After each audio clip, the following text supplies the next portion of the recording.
یہاں سے ہمارا شروع ہوتا ہے 11واں پارہ، اور 10ویں پارے کے آخر میں مخلص اہل ایمان کے علاوہ ان منافقین کا بھی تذکرہ تھا جنہوں نے مالی وسائل اور سواری کی استطاعت رکھنے کے باوجود غزوہ تبوک میں شرکت نہیں کی تھی، اور 11ویں پارے کے ابتدا میں اہل نفاق کا تذکرہ ہے۔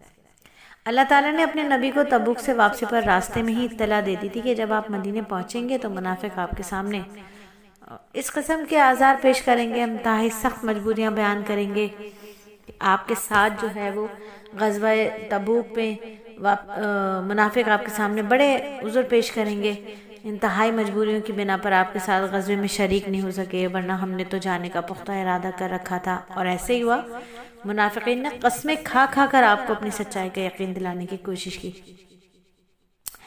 آپ صلی اللہ علیہ وآلہ وسلم حقیقت تو جانتے تھے، لیکن مروت اور شرافت کی بنا پر خاموشی اختیار فرمایا آپ نے، اور آپ نے انہیں جھوٹا قرار نہیں دیا۔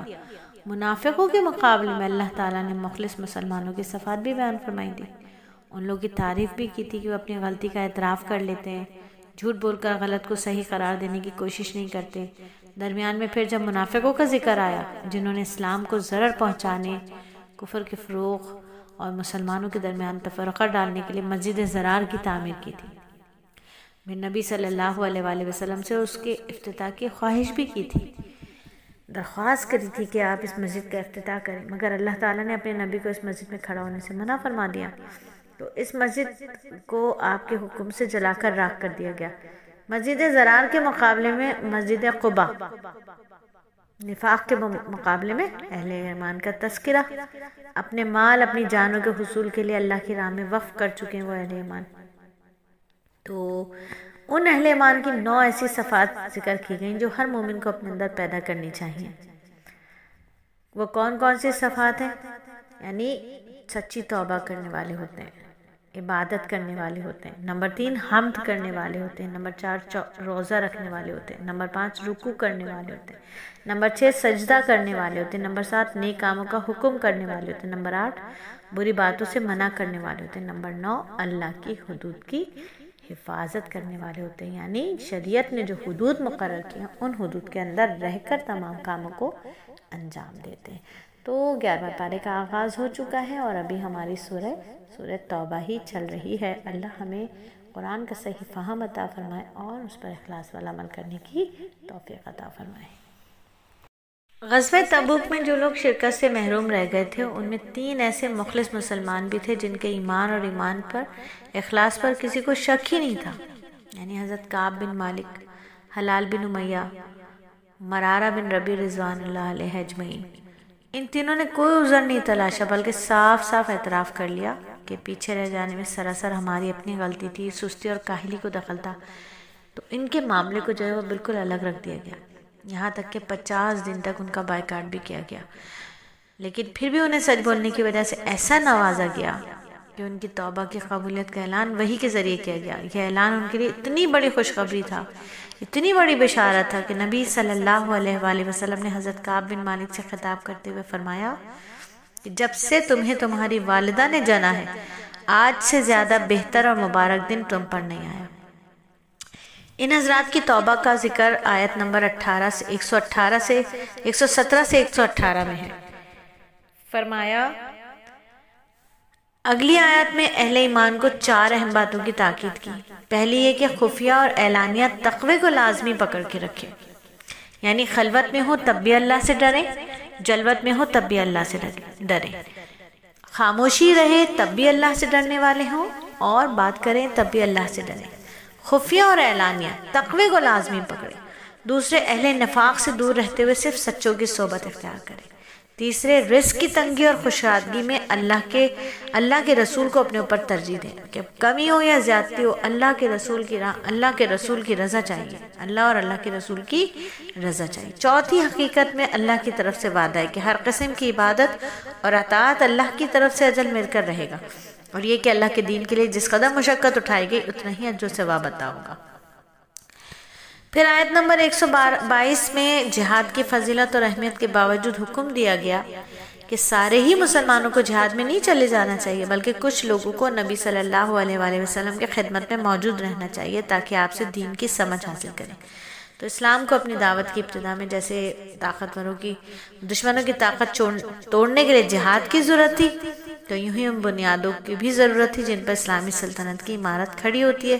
اس مقصد کے لیے کیا تھا؟ شرعی احکامات کا نزول ہوتا تھا، اور یہ سلسلہ مستقل جاری تھا۔ نبی صلی اللہ علیہ وسلم ایسے افراد کی تیاری میں ہر وقت مصروف رہتے تھے جو مستقبل کے کون بن رہے تھے؟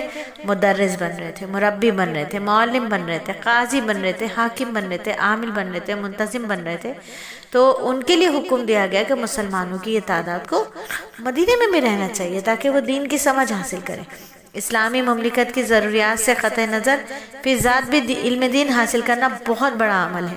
اس لیے نبی صلی اللہ علیہ وآلہ وسلم نے فرمایا، اللہ جس کے ساتھ بھلائی کا ارادہ کر لیتے ہیں اسے دین کی سمجھ عطا فرماتے ہیں۔ یہ بھی آپ صلی اللہ علیہ وسلم کا ارشاد ہے کہ ایک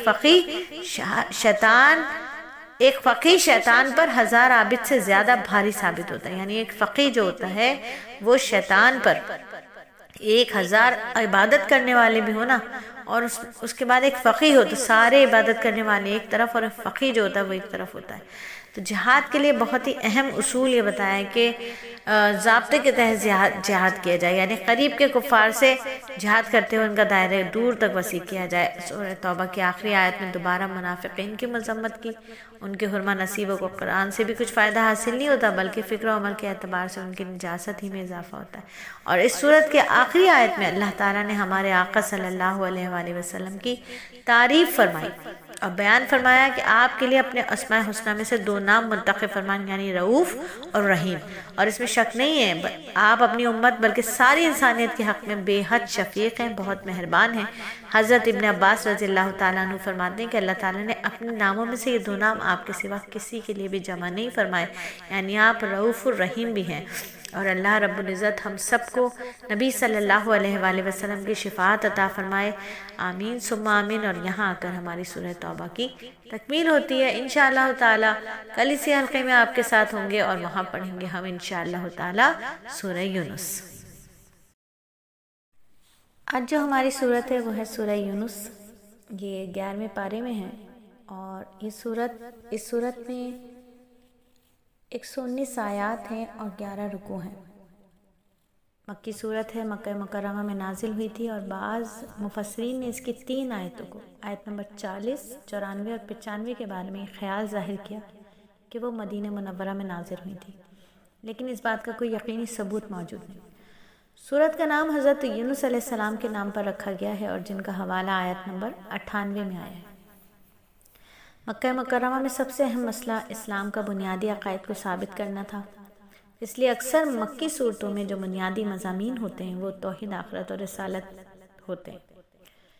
اس صورت کے بھی مرکزی موضوعات یہی ہیں، اور اس کے ساتھ ہی اسلام پر مشرکین عرب کے اعتراضات کے جواب دیے گئے ہیں کہ ان کے غلط طرز عمل کی مذمت کی گئی ہے، انہیں تنبیہ کی گئی کہ اگر انہوں نے اپنی ضد جاری رکھی تو دنیا اور آخرت دونوں میں ان پر اللہ کی طرف سے عذاب آ سکتا ہے۔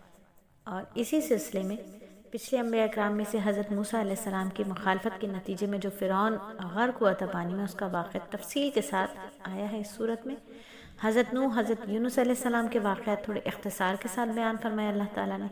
ان میں کافروں کے لیے تو یہ سبق ہے کہ انہوں نے پیغمبر صلی اللہ علیہ وآلہ وسلم کے مخالفت میں جو رویہ اختیار کیا ہوا ہے اس کے نتیجے میں ان کا انجام بھی ویسے ہی ہو سکتا ہے، اور دوسری طرف نبی صلی اللہ علیہ وآلہ وسلم اور مسلمانوں کے لیے تسلی کا سامان ہے کہ ان ساری مخالفتوں کے باوجود آخرکار انجام انشاءاللہ ان کے ہی حق میں ہوگا۔ تو سورت کی ابتدا کتاب اللہ اور رسول اللہ کے ذکر سے ہوتی ہے۔ بتایا گیا کہ نبی صلی اللہ علیہ وآلہ وسلم کی ختم نبوت اور رسالت سے کسی کو تعجب نہیں ہونا چاہیے، کیونکہ آپ کی بعثت میں کوئی نئی بات نہیں ہے بلکہ ہر امت میں کوئی نہ کوئی رسول آتا رہا ہے، اور اس کے بعد ربوبیت اور عبودیت کی حقیقت اور خالق و مخلوق کے درمیان جو تعلق ہے اس تعلق کی بنیاد بیان کی گئی اور بتایا گیا کہ جو رب اور خالق ہے وہی معبود بننے کے لائق ہے، اور کائنات کا سارا نظام اس کی معبودیت پر اور قدرت پر گواہ ہے۔ اللہ رب العزت ہمیں قرآن کا صحیح فہم عطا فرمائے اور ہمیں ہر اس حکم پر عمل کرنے کی توفیق عطا فرمائے جس کے کرنے کا قرآن نے حکم دیا ہے، اور ہر اس بات سے، ہر اس کام سے روکنے کی توفیق عطا فرمائے جس سے ہمیں قرآن روکتا ہے۔ اللہ رب العزت ہمیں تدبر کے ساتھ عبادات کرنے کی اور عبادت کی حلاوت عطا فرمائے، آمین ثم آمین۔ اس نظام اور دلائل قدرت پر غور و فکر کے بعد انسان کو دو گروہوں میں تقسیم ہو جاتے ہیں۔ ایک وہ ہوتے ہیں جو جھٹلاتے ہیں اور ایک وہ ہوتے ہیں جو تصدیق کرتے ہیں۔ اللہ رب العزت نے آیت نمبر 10 میں فرما دیا کہ تکذیب کرنے والوں کا انجام آگ اور تصدیق کرنے والوں کا انجام دائمی باغات ہے۔ دیکھیے، جھٹلانے کی ایک بڑی وجہ یہ بھی ہے نا کہ انسان کی فطرت میں اجرت ہے، یہاں تک کہ وہ بعض اوقات اپنے لیے اور اپنی اولاد کے لیے عذاب اور ہلاکت کی دعائیں مانگتا ہے۔ یہ آیت نمبر 11 میں اللہ نے فرما دیا۔ ان جھٹلانے والوں کا حال یہ ہے کہ یہ قرآن کو جھٹلانے اور اس کا مذاق اڑانے سے بھی باز نہیں آتے، اور اللہ کے نبی سے استہزاء کے طور پر کہتے ہیں کہ آپ کوئی دوسرا قرآن لے آئیں یا اسی میں کچھ تبدیلیاں کریں۔ آپ نے جواب دیا کہ مجھے اس بات میں کوئی اختیار نہیں ہے، وحی کی اتباع کا پابند ہوں۔ کیا تم سمجھتے ہو کہ میں نے معاذ اللہ یہ کلام خود بنا کر اللہ کی طرف منسوب کر دیا ہے؟ میں تمہارے اندر زندگی کے 40 سال گزار چکا ہوں، تم نے کبھی مجھے جھوٹ بولتے ہوئے سنا نہیں یا کسی استاد سے علم حاصل کرتے ہوئے دیکھا ہے؟ اگر نہیں سنا اور نہیں دیکھا تو پھر یہ کیسے ہو سکتا ہے کہ میں یکو یک جھوٹ بولنا شروع کر دوں اور ایسا معجزانہ کلام تمہارے سامنے پیش کر دوں؟ کیا یہ ہو سکتا ہے کہ میں انسانوں پر تو جھوٹ نہ بولوں اور اللہ پر جھوٹ بولنے کی جرات کر لوں؟ آپ صلی اللہ علیہ وآلہ وسلم کی سیرت کی صفائی اور زبان کی صداقت کا یہی وہ پہلو تھا جس کا دشمن بھی اعتراف کرتے تھے، اور مجبور تھے وہ اس بات کا اعتراف کرنے پر کہ نبی صلی اللہ علیہ وآلہ وسلم صادق اور امین ہیں۔ ابو سفیان سے زمانہ کفر میں جب روم کے بادشاہ ہرقل نے سوال کیا تھا کہ دعوی نبوت سے پہلے تم نے کبھی محمد صلی اللہ علیہ وآلہ وسلم کو جھوٹ بولتے ہوئے سنا ہے؟ تو وہ کافر اور مشرک ہونے کے باوجود بھی ابو سفیان اس سوال کا جواب نفی میں دینے پر مجبور ہو گیا تھا، اور ہرقل نے اس کا جواب سن کر کہا تھا کہ یہ کیسے ہو سکتا ہے کہ وہ لوگوں کے ساتھ تو جھوٹ نہ بولے اور اللہ پر جھوٹ بولنا شروع کر دے۔ امام رازی رحمۃ اللہ علیہ فرماتے ہیں کہ مشرکین نے بچپن سے نزول قرآن کے زمانے تک رسول اللہ صلی اللہ علیہ وآلہ وسلم کی زندگی کا مشاہدہ کیا تھا۔ وہ جانتے تھے کہ آپ نے نہ کبھی کسی سے کسی کتاب کا مطالعہ کیا، نہ کسی استاد کی شاگردی اختیار کی۔ پھر 40 سال گزر گئے تو آپ یک ایک اتنی عظیم کتاب لے کر آئے، اور جو اصول علم کے نوادر، علم احکام کی باریکیوں، علم اخلاق کے لطائف اور پہلو کے واقعات کے اسرار پر مشتمل تھی۔ اور اس کتاب کی فصاحت اور بلاغت کا مقابلہ بڑے سے بڑے ادیب اور شاعر بھی نہیں کر سکتے تھے۔ ہر وہ شخص جسے عقل سلیم عطا ہوئی وہ جانتا ہے کہ یہ سب کچھ وحی کے بغیر ہو ہی نہیں سکتا۔ پھر اگلی آیات میں یعنی 22ویں آیت میں مشرکین کی بت پرستی اور توحید کے دلائل بھی دیے، اور یہ بتایا گیا کہ سختی اور مصیبت کے وقت بڑے سے بڑے مشرک بھی جھوٹے معبودوں کو بھول کر سچے معبود کو پکارنے پر مجبور ہو جاتے ہیں۔ پھر تلقین کے انداز میں نبی صلی اللہ علیہ وآلہ وسلم کو کہا گیا کہ آپ ان سے سوال کریں کہ تمہیں زمین اور آسمان سے رزق کون دیتا ہے، یا تمہارے کانوں اور آنکھوں کا مالک کون ہے، یا بے جان سے جاندار کو اور جاندار سے بے جان کو کون پیدا کرتا ہے؟ آپ پوچھئے، کیا تم اللہ سے نہیں ڈرتے ہو؟ پھر قرآن کی صداقت کے حوالے سے انہیں چیلنج کیا گیا کہ اگر یہ انسانی کلام ہے تو تم بھی اس جیسی کوئی صورت بنا کر دکھا دو، اور اس مقصد کے لیے عرب اور عجم میں سے جسے چاہتے ہو اسے بلا لو۔ پھر اللہ تعالیٰ ان جھوٹوں کا سبب خود ہی فرما دیا، ان جھوٹ کا سبب خود ہی فرما دیا۔ وہ یہ کہ انسان کی طبیعت ایسی ہے کہ وہ جس چیز سے جاہل ہوتا ہے اور اس کی حقیقت کو نہیں سمجھ پاتا تو سرے سے اس کا انکار ہی کر دیتا ہے۔ مشرکین نے توحید کا انکار کیا، باسی بعد الموت کا انکار کیا، قرآن کی صداقت کا انکار کیا، تو اس کی ایک بڑی وجہ یہ ہے کہ وہ جاہل تھے۔ جاہلیت ان کے اوپر سوار تھی اور عدم علم بھی تھا، علم نہیں تھا ان کو، اور وہ جاہل تھے اور اس بات پر ڈٹے رہتے تھے کہ جو ہمارے بڑوں نے کیا وہ بالکل صحیح ہے۔ اس صورت میں انہیں کہیں زجر اور تنبیہ کے ساتھ اور کہیں نصیحت اور خیرخواہی کے انداز میں تینوں بنیادی عقائد کے بارے میں ہر دھرمی چھوڑنے کا حکم دیا، ایمان لانے کی دعوت دی۔ قرآن کریم کے اعلیٰ صفات بیان کرتے ہوئے فرمایا، اے لوگو، تمہارے پاس تمہارے رب کی طرف سے نصیحت آ گئی جو دلوں کی بیماریوں کی شفا ہے، اور ایمان والوں کے لیے ہدایت اور رحمت آ چکی۔ تو کہہ دیجئے کہ یہ کتاب اللہ کے فضل اور اس کی رحمت سے نازل ہوئی ہے، تو لوگوں کو چاہیے کہ اس سے خوش ہوں، یہ اس مال و دولت سے کہیں بہتر ہے جسے وہ جمع کرتے ہیں۔ توحید کے دلائل ہیں اس صورت میں، باسی بعد الموت کا یقینی ہونا ہے، اس صورت میں یقینی طور پر بتایا گیا کہ یہ ہوگا، یقیناً ہوگا۔ قرآن کی صداقت کا بیان کرنے کے بعد مشرکین کی جو وہ تردید کر رہے تھے، مشرکین جن باتوں کی، تو ان کی عبرت اور نصیحت کے لیے 3 قصے بیان کیے گئے، جن میں سب سے پہلا قصہ شیخ الانبیاء حضرت نوح علیہ السلام کا ہے، جن کی عمر اور زمانہ تبلیغ تمام انبیاء علیہ السلام سے زیادہ طویل تھی، مگر ان کے ماننے والے بہت کم تھے۔ پھر دوسرا قصہ حضرت موسیٰ اور حضرت ہارون علیہ السلام کا بیان کیا گیا، جنہوں نے فرعون جیسے خدائی کے دعوے دار کا مقابلہ کیا۔ پھر اس صورت میں تیسرا قصہ حضرت یونس علیہ السلام کا ہے، اور انہی کے نام پر اس صورت کا نام رکھا گیا۔ قرآن کریم میں حضرت یونس علیہ السلام کا نام جو ہے صراحتاً 4 مرتبہ آیا ہے۔ 2 مقامات پر انہیں مچھلی والے کی کیفیت کے ساتھ ذکر کیا گیا۔ وہ اپنی قوم کے ایمان سے مایوس ہو چکے تھے، اور اللہ کا عذاب آنے کو یقینی دیکھ رہے تھے۔ جب وہ یقینی اس عذاب کو آتا ہوا دیکھ رہے تو نینوا کی سرزمین چھوڑ کر چلے گئے، اور آگے جانے کے لیے جب وہ کشتی میں سوار ہوئے تو کشتی والوں نے سمندر میں طغیانی کی وجہ سے انہیں سمندر میں پھینک دیا۔ ایک بڑی مچھلی نے ان کو نگل لیا۔ اللہ نے انہیں مچھلی کے پیٹ میں بھی زندہ رکھا، اور بالآخر چند روز کے بعد مچھلی نے انہیں ساحل پر اگل دیا۔ اور ادھر یہ ہوا کہ ان کے قوم کے مرد اور عورتیں، بچے اور بڑے سب صحرا میں نکل کر انہوں نے آوازاری کی، توبہ شروع کی اور سچے دل سے ایمان قبول کر لیا، جس کی وجہ سے اللہ کا عذاب ان سے ٹل گیا۔ یہ 3 قصے ذکر کرنے کے بعد مشرکین کو تنبیہ دی گئی کہ اگر وہ کفر اور شرک سے باز نہیں آئے تو قیامت سے پہلے ہی ان پر عذاب آ سکتا ہے۔ نبی صلی اللہ علیہ وآلہ وسلم اور مومنین کو بشارت دی گئی، خوشخبری سنائی گئی کہ اللہ کی مدد قریب ہے۔ یہ ہماری سنت ہے کہ ہم بالآخر ایمان والوں کو نجات دیتے ہیں۔ جیسے سورہ یونس ابتدائے قرآن کریم کے ذکر سے ہوئی ہے، سورہ یونس کی ابتدا، اسی طرح اس کی انتہا بھی اسی سچی کتاب کی اتباع اور پیروی کے حکم پر ہو رہی ہے۔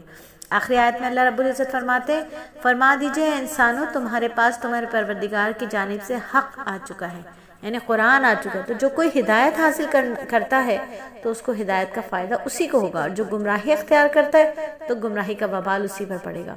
اور میں تم پر وکیل نہیں ہوں، اے پیغمبر، آپ اسی کی اتباع کیجئے جو کلام آپ کی طرف وحی کیا گیا، اور صبر کیجئے یہاں تک کہ اللہ فیصلہ کر دے، وہ بہت بہتر فیصلہ کرنے والا ہے۔ اور یہاں آ کر سورت بھی مکمل ہوتی ہے اور پارہ بھی مکمل ہوتا ہے۔ انشاءاللہ تعالی اگلی ریکارڈنگ 12ویں پارے کی، جہاں ہم سورہ ہود کو سنیں گے، اور قصوں میں سب سے حسین قصہ حضرت یوسف علیہ السلام کا قصہ بھی ہم اسی ریکارڈنگ میں سنیں گے انشاءاللہ۔